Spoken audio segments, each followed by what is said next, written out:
What's your favorite scary movie? Hey guys, welcome back to Pop Culture at Pat. Today we are talking about Prime Video's latest horror movie that's hitting the streaming service this Friday, Totally Killer. You have 7.5 hours until you're stuck here forever. I need to stop all this horror before it happens. 35 years after the shocking murders of 3 teens, the infamous Sweet 16 killer returns on Halloween night to claim a 4th victim. 17-year-old Jamie, played by Kiernan Shipka, ignores her overprotective mom's warning and comes face to face with the masked maniac, and on the run for her life, accidentally time travels back to 1987, the year of the original killings.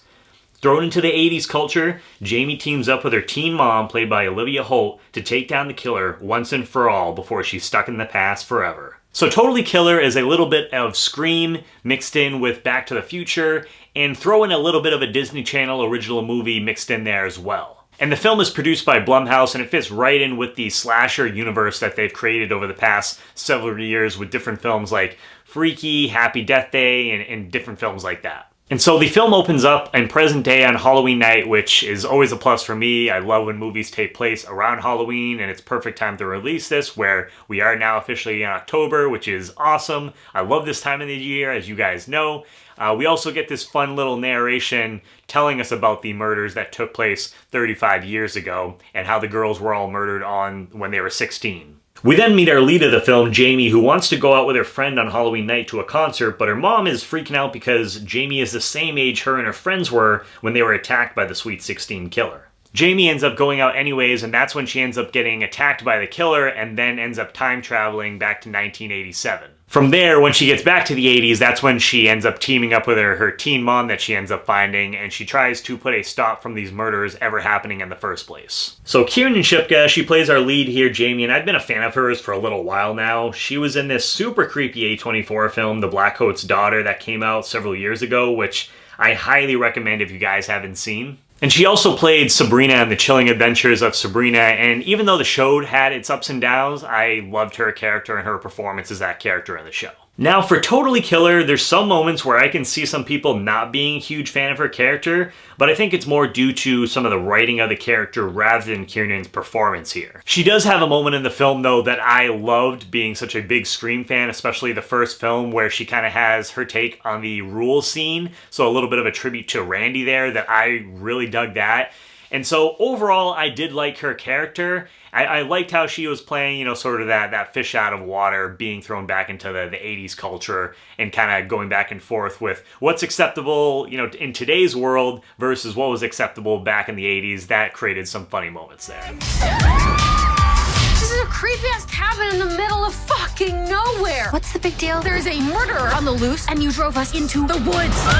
As for the rest of the cast, it was really cool to see Liana Liberato pop up in here, where she was in Scream 6 just earlier this year, and Olivia Holt as Jamie's teen version of her mom, as well as Troy, Leanne Johnson, and Kelsey Moema, were some of my favorites for the rest of the cast. Regarding the Sweet 16 killer, so the one thing that I have to say about him, just the look of the character, is that the mask kind of reminds me a little bit of Beavis and Butthead.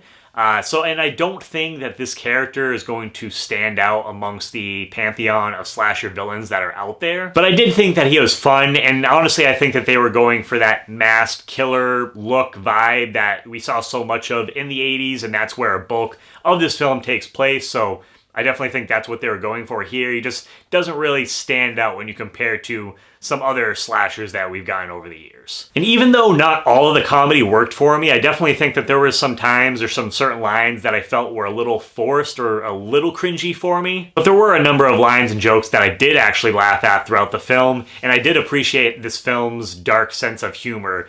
Early on in the film, there is these two characters interacting where one of them, she works at like this restaurant, this fast food place, and she just mentions that there should have really been more murders, and the guy's talking to her and says something along the lines like, oh, give it up for so-and-so. She wished more people died back in 1987.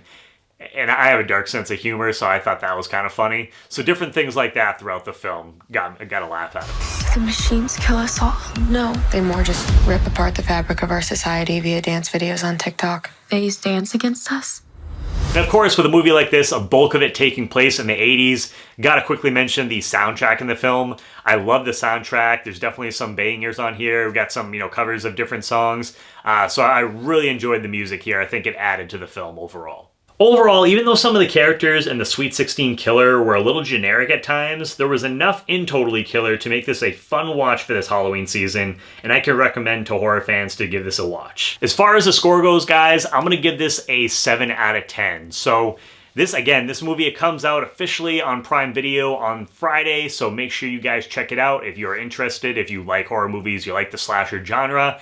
I want to hear what your guys' thoughts are once you do get a chance to check this out, so let me know down below in the comments. Again, if you guys are new to the channel, please hit that subscribe button as well as the bell button next to it. That way you get notifications for all my new videos. If you can, please give this video a thumbs up. And as always, guys, please make sure to check back for more Pop Culture with Pat.